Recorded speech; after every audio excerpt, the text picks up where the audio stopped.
Bamkali recording studio Mansi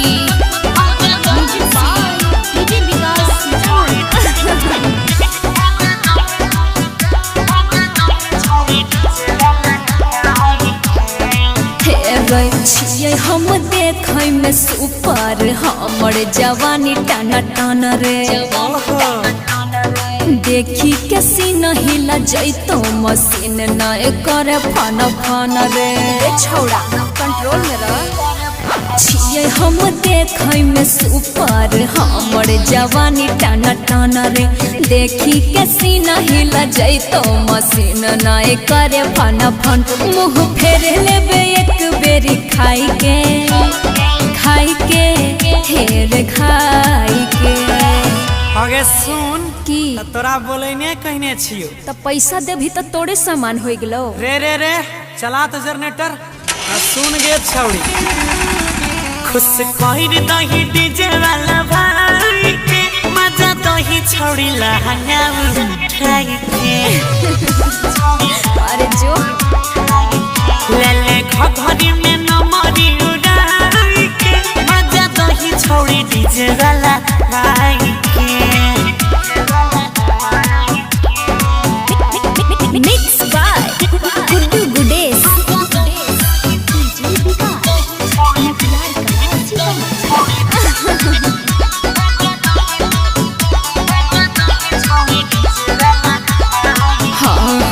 ज्यादा ने करे रोमांस रे चुपचाप देख छोरा डांस रे बड़ी बोलै छी गे सुने मार हो जतै गोली फायर हो जतै तोरा चलते थाना में एफआईआर हो जतै कौन मजा पैबे हमारा सताई के रे सताई के रे निकाल तो गोली लगा निशाना एकरा ठोरी पे रे छोड़ा औकात में रहो समझ ले अरे नाथ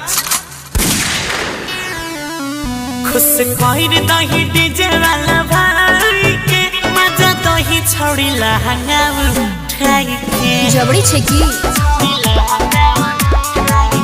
ले ले घघरी में नमरी उड़ाई के मजा दही छौड़ी डीजे वाला भाई के मिक्स बाय गुड्डू गुडेस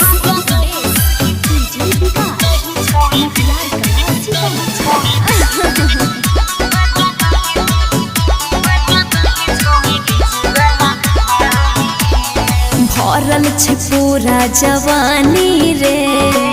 अलगे छे हमर कहानी से रे तो सबसे बिहार जाने छो अच्छा कहो राइट पर यारून बाजे गौरव के धुन तनी कमर हिलले बात जनता के सो पहले मई थली गाना दे बजाई के रे बजाई के हाय इन भेले बात ले कते नंबरी ले ले oh no I love you हो बाप हम मर जेबे के हैप्पी हैप्पी कर दो डीजे वाला भाई के मजा तो ना बाबी लहंगा उठाई के अरे जो नाम कमाइले खगरिया में आई के खुश कोई दही डीजे वाला भाई के ओके बाय बाय टाटा अरे जा